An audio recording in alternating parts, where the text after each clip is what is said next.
Sir కుంభరాశి వారికి August మాసంలో ఎటువంటి ఫలితాలు ఉండబోతున్నాయి? రాశిలో ఉండే శని వక్రించి వెనక్కి వెళ్తున్నాడు. ఇది కొంచెం విదేశీ యోగాన్ని ఇస్తుంది. ఫస్ట్ ఆఫ్ ఆల్ కొంచెం ఖర్చులు కూడా ఇస్తూ ఉంటుంది. కాకపోతే స్ట్రెస్ తగ్గుతుంది కుంభం వారికి. అంటే మానసిక స్ట్రెస్ ఏదైతుందో శని వక్రగతి వల్ల మానసిక స్ట్రెస్ గతంతో పోల్చుకుంటే చాలా రిలీఫ్ అనేటువంటిది వస్తుంది. అందులో ఎటువంటి డౌట్ లేదు. వీరికి ఎవరి ద్వారా ధనయోగం ఉంటుంది సార్?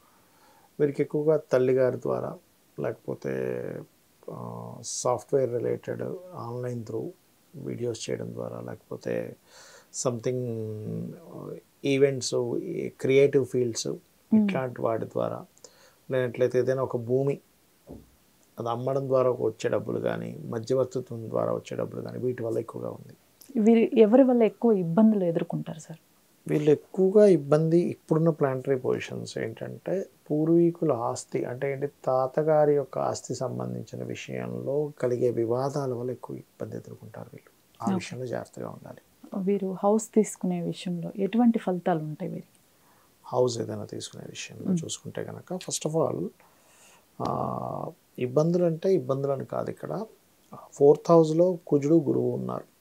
సో 4వ స్థానంలో కుజ గురువులు అనేటువంటిది ఏంటంటే ఒక పెద్ద హౌస్ ఏదైనా వీళ్ళు అనుకుంటారు, దానికి మనీ సమకూర్చుకునే విషయంలో కొంత ఇబ్బంది ఎదుర్కొంటారు.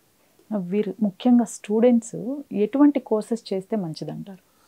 స్టూడెంట్స్ కోర్సెస్ అంటే కొన్ని టెక్నికల్ రిలేటెడ్ విద్యలు ఏవైతే ఉంటాయి, ఐఐటి మనకి కొన్ని ఉంటాయి చూసారా, ఇట్లాంటి టెక్నికల్ రిలేటెడ్ సంబంధించినవి నేర్చుకోవడానికి బాగుంది. అండ్ అలాగే మరొకటి ఏంటంటే ఇప్పుడు చేతి పనుల్లో ఇప్పుడు బంగారం వ్యాపారస్తులు ఉంటారు, వాళ్ళు ఏదైనా వర్క్ నేర్చుకునేటువంటివి కానివ్వండి. అండ్ కొత్తగా కొన్ని స్టార్టప్స్ పెట్టుకుని ఉంటారు, అందులో పర్టికులర్గా ఐటీ ఫైలింగ్ రిలేటెడ్ స్టార్టప్స్ పెట్టుకోవడము, ఓకే, అట్లాంటివి బాగుంటాయి చెప్పాలంటే. అంటే అట్లాంటివి నేర్చుకోవడానికి సిఏ రిలేటెడ్ అలాంటివి ఏమైనా కోర్సెస్ చేయడము, అలాంటివి నేర్చుకోవడము, అలాంటివి స్టార్టప్ పెట్టుకొని ఇట్లాంటివి బాగుంటాయి. పిల్లల విషయంలో ఎటువంటి జాగ్రత్తలు తీసుకోవాలి సార్? పిల్లల విషయం కనుక చూసుకున్నట్లయితే పర్టికులర్గా ఇప్పుడున్న ప్లానటరీ పొజిషన్స్ పరంగా చూసుకుంటే కొంచెం పిల్లలతో చిన్న మానసిక స్ట్రెస్ ఉంటుంటుంది. బికాజ్ ఆఫ్ పంచమాధిపతి చంద్రరాశిలో ఉన్నాడు. చంద్రుడు మనసుకు కారకుడు. కాకపోతే సెకండ్ సంతానం కోసం ప్రయత్నం చేసే వారికి ఇప్పుడు యోగిస్తుంది. మళ్ళీ తొందరగా వాళ్ళకి అనుకున్న సమయానికి వాళ్ళు ప్లాన్ చేసుకున్న సక్సెస్ అవ్వడం అనేటువంటిది ఇస్తుంది. కాకపోతే కొంచెం మనస్పర్ధలు లేకుండా చూసుకోవాలి ఈ టైంలో. అప్పులు తీసుకునే విషయం కానివ్వండి, ఇచ్చే విషయంలో ఎటువంటి జాగ్రత్తలు తీసుకోవాలి సార్? ఇప్పుడు అప్పుల విషయం కనుక తీసుకుంటే ఒక రకంగా చెప్పాలంటే అప్పులు తీరే టైమే చెప్పాలంటే ఇది కూడా వీళ్ళకి కూడా. కాకపోతే అప్పుల విషయంలో ఎవరికైనా ఇప్పుడు ఎగ్జాంపుల్ ఇస్తున్నాము, బంధువర్గంలో వాళ్ళకి ఇవ్వకూడదు. ఎందుకంటే చంద్రరాశిలో బుధుడు ఉన్నాడు, బుధ చంద్రుడికి పడదు. అందుకని ఎవరికో బంధువర్గంలో వాళ్ళకి ఇస్తాం, వాళ్ళ వల్ల అనవసరమైన ఇబ్బందులు వస్తూ ఉంటాయి. ఓకే, వీరికి మ్యారేజ్కి సంబంధించి ఎటువంటి ఫలితాలు ఉండబోతున్నాయి సార్? మ్యారేజ్ సంబంధించింది ఏంటంటే 2nd, 3rd and 4th వీక్లో సన్ అక్కడికి వస్తున్నాడు యాక్చువల్ 7th హౌస్లోకి. దీనివల్ల ఏమవుతుందంటే వద్దన్నా సరే ఒక 2-3 సంబంధాలు వీళ్ళకి ఎదుక్కుంటూ వస్తాయి. ఒకటి అందులో పర్టికులర్గా వాళ్ళు రాజకీయం కానీ, మెడికల్ రంగాల్లో ఉన్నవారు కానీ, లేకపోతే ఏదైనా ఒక గుర్తింపు గల ఫ్యామిలీ నుంచి కానీ వీళ్ళకి సంబంధాలు వస్తాయి ఈ పర్టికులర్ మంత్లో. అది కూడా 3rd and 4th వీక్లో. అంటే next month 1st and 2nd వీక్లో కూడా అది కంటిన్యూ అవుతుంది. కాకపోతే ఇట్లాంటివి సంబంధాలు రావడం అనేది చూపిస్తుంది. ఆల్రెడీ వివాహమైన వారికి కొంచెం ఏంటంటే నువ్వా నేనా నా చిన్న ఈగో క్లాషెస్ కూడా ఇస్తాడు సన్ అక్కడ ఉన్నందుకు. ఓకే, వీరికి వృత్తి వ్యాపార రంగాలు ఎలా ఉండబోతున్నాయి సార్? వృత్తి వ్యాపార రంగాలు కనుక తీసుకున్నట్లయితే కుంభం వారికి కొత్త ఉద్యోగ అవకాశాలు అయితే 100% వస్తాయి, అందులో ఎటువంటి డౌట్ లేదు. వ్యాపారాల్లో రియల్ ఎస్టేటు, రైతులకి, అందులో ముఖ్యంగా ఫ్యాట్ రిలేటెడ్ సంబంధించిన పండించేటువంటి వారికి చాలా బాగుంటుంది చెప్పాలంటే. ఓకే, ఈ రాశి వారు ముఖ్యంగా తీసుకోవాల్సిన జాగ్రత్తలు, చేసుకోవాల్సిన పరిహారాలు ఏంటి సార్? పూర్వీకుల ఆస్తులకు సంబంధించిన విషయంలో, తాతగారు ఆస్తి విషయంలోని ఇన్వెస్ట్మెంట్స్ విషయంలో కొంత జాగ్రత్త తీసుకోవాలి. రెమెడీ అయితే విష్ణు సహస్రనామాలు, లలితా అమ్మవారి స్తోత్రాలు, పౌర్ణమి రోజు ప్రత్యేకంగా చంద్రుడిని చూస్తూ లలితా స్తోత్రం చదువుకోవడం మంచిది. కొన్ని పర్సనల్ చార్ట్లోనే చూసుకోవాలి అని ఇందాక ఒక మాట అన్నారు. అసలు పర్సనల్ చార్ట్ అంటే ఏంటి సార్? పర్సనల్ చార్ట్ అంటే వాళ్ళు పుట్టినప్పుడు వాళ్ళు పుట్టిన డేట్ని, మంత్ని, ఇయర్ని, టైంని, ప్రదేశాన్ని, ప్లేస్ కూడా చాలా ముఖ్యం తీసుకుంటే వాళ్ళకు ఒక చార్ట్ జనరేట్ అవుతుంది.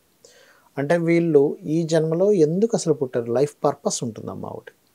ప్రతి వ్యక్తి ప్రతి ప్రాణి ఒక పర్పస్ మీద పుడుతుంది, ఊరికే ఏదో జన్మెత్తది. అది ఆ పర్టికులర్ టైంలో పుట్టాలంటే ఆ పర్టికులర్ టైంలోనే పుడతాడు మనిషి, గుర్తుపెట్టుకోండి.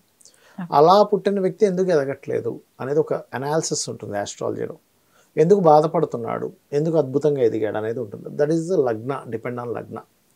ఒక వ్యక్తి చూడండి అద్భుతంగా ధనం సంపాదిస్తాడు, అసలు పెద్దగా చదువు ఉండదు, బ్యాక్గ్రౌండ్ ఉండదు, కానీ అద్భుతంగా వెళ్ళిపోతూ ఉంటాడు. బికాజ్ ఆఫ్ వాళ్ళకి సెకండ్ లార్డ్ బాగున్నాడు అని అర్థం. కొంతమంది ఎంతో చదువుకున్న గోల్డ్ మెడలిస్టులు అవుతారు, ఎటువంటి అలవాటు ఉండదు, కానీ వాళ్ళకి opportunities Rao, because of second house వాళ్ళకి పాడైంది. అయితే జ్యోతిషాస్త్రం ఏం చెప్తుందంటే నీ సెకండ్ హౌస్ పాడైందని నువ్వు కూర్చోక్కర్లే.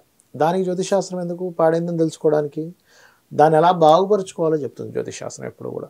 నువ్వు ఎటువంటి రూట్లో వెళ్తే నీకు ధనయోగం ఉంది అంటే చిన్న ఎగ్జాంపుల్ చెప్తా. నాకు తెలిసిన ఒక అబ్బాయి ఇట్లాగే బాగా చదువుకున్నాడు, లాట్ ఆఫ్ అంటే చాలా మంచి intelligent, good looking, good person. కానీ ఆ అబ్బాయికి ఎన్ని కోర్సెస్ చేస్తున్నా ఒక ఉద్యోగం వచ్చేది కాదు. బట్ ఆయన జాతకంలో ఉన్న యోగం ఏమిటంటే అతనికి రియల్ ఎస్టేట్ చేస్తేనే ధనయోగం ఉంది, ఇంకో రూపంలో లేదు. అప్పుడు నేను చెప్పినప్పుడు రియల్ ఎస్టేట్ నాకు అసలు ఐడియా లేదు సార్, జీరో నాలెడ్జ్ అన్నాడు ఆయన రియల్ ఎస్టేట్ విషయంలో. మిగతా అన్ని విషయాల్లో బాగున్నాయి అంటే ఏం పర్లేదు, నువ్వు ఇంత చదువుకొని ఇంత ఇంటెలిజెంట్, నీకు రియల్ ఎస్టేట్ సంపాదించిన పెద్ద విషయం కాదు, చాలా సింపుల్ విషయం అది. అంటే ఒక 1 month అదే పని మీద అసలు ఎక్కడ మార్కెట్ ఎట్లా ఉంది, రియల్ ఎస్టేట్లో ఎటువంటి ఒక రిజిస్ట్రేషన్ చేయాలంటే ఎటువంటి పేపర్స్ కావాలి, అసలు మార్కెట్ స్ట్రాటజీ ఏంటంటే ఒక 1 to 1.5 months అతను రెడీ చేసుకొని తర్వాత ఆయన బిజినెస్ స్టార్ట్ చేశాడమ్మా. మీరు నమ్మరు, he earn crores of rupees.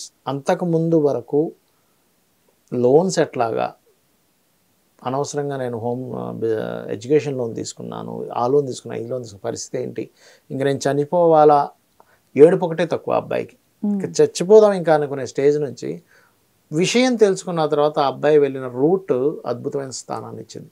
అలా ఒకళ్ళని కాదు, నేనేం చెప్తానంటే మీకు ధనయోగం ఎందులో ఉంది, ఎప్పుడుంది అని తెలుసుకోవడం కోసం పర్సనల్ చార్ట్.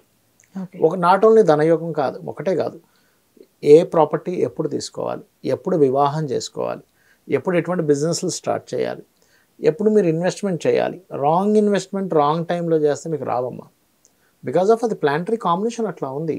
ఇప్పుడు మీరు చిన్న ఎగ్జాంపుల్, ఒక నట్టు బోల్ట్ ఉంటుంది, ఈ బోల్ట్ ఈ నట్టుకి సరైనది అయితేనే కనెక్ట్ అవుతుంది, అదర్వైజ్ మీకు అసలు నట్టు బోల్టే కనెక్ట్ అవుతుంది, మీ లైఫ్ ఎట్లా సెట్ అవుతుంది, అంతే కదా.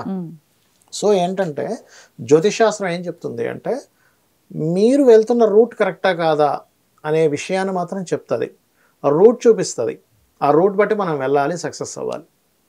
ఓకే, అట్లా ఏంటంటే అందులో మీరు ఇప్పుడు ఒక రుణం తీసుకొని ఒక అప్పు తీసుకొని మీరు ఒక ప్లాన్ చేస్తున్నారు, లేకపోతే కొంతమంది ఏమంటారంటే అయ్యో రాంగ్ టైంలో ఇన్వెస్ట్మెంట్ చేశానో లేకపోతే వివాహం చేసుకున్నానో అంటారు. రైట్ టైమ్స్ కూడా ఉంటాయి వివాహం చేసుకోవడానికి. What is the right time? Wrong టైంలో వివాహం చేసుకోవడం కూడా చాలా పెద్ద తప్పు అసలు. అవి పర్సనల్ చార్ట్లో ఉంటాయి. రైట్ టైంలో ప్రయత్నం చేయడం విదేశాలకు వెళ్ళడానికి, రైట్ టైంలో చేయకపోవడం విదేశాలకు వెళ్ళడానికి. అరే అప్పుడు చాలాసార్లు ట్రై చేసాను అవ్వలేదు అంటారు. ఎందుకు అవ్వలేదంటే that is not right time. అట్లా ఏంటంటే personal chart very clearly indicating. ఒక అబ్బాయి అయితే ఒక మంచి రైట్ టైంలో ఉద్యోగం అద్భుతంగా వచ్చే టైంలోనేమో ట్రై చేయలేదు, నేను వేరే చేసుకుంటాను, ఆ టైం అయిపోయాక ట్రై చేసాడు, అక్కడ రాలేదు. అట్లా 1-2 అని కాదు, మీ పర్సనల్ చార్ట్లో ప్రతి ఈవెంట్, మేజర్ ఈవెంట్స్ ఏవైతే ఉంటాయో అవి ఎప్పుడు చేసుకుంటే మంచిది, ఎప్పుడు చేయకూడదు, ఎప్పుడు చేయాలి, ఏ రూట్లో వెళ్ళాలని చెప్పేదే ఈ యొక్క ఇది. మరి ఇప్పుడు గోచార ఫలితాలు ఇవన్నీ ఎందుకు చెప్పుకుంటున్నాము అంటే దిస్ ఈజ్ ద క్లైమేట్, బయట ఉండే వాతావరణం లాంటిది, బయట ఉండే మార్కెట్ లాంటిది. బాగా ట్రాఫిక్గా ఉంది, మనం ఎస్టిమేషన్ టైం ఒకటి పెట్టుకుంటాం, ఇక్కడ నుంచి పలానా దగ్గరికి వెళ్ళాలంటే 1/2 అవర్లో వెళ్తాం, ట్రాఫిక్ ఉందంటే 1 hour ఈజీగా పడుతుంది. లేదా మార్కెట్లో ఈ ప్రోడక్ట్కి ఈ వాల్యూ ఉంది, సో మనం ఈ ప్రోడక్ట్ని ఇలా డిజైన్ చేస్తే మార్కెట్లోకి వెళ్తుంది. ఆల్రెడీ ఈ రకంగా డిజైన్ చేసినవన్నీ ఫెయిల్ అయ్యాయి కాబట్టి మార్కెట్ ఇలా ఉంది కాబట్టి వీ డిజైన్ లైక్ దిస్ అనేది చెప్పేది గోచారం. ఈ రకంగా రెండింటిని చేసుకోవాలి.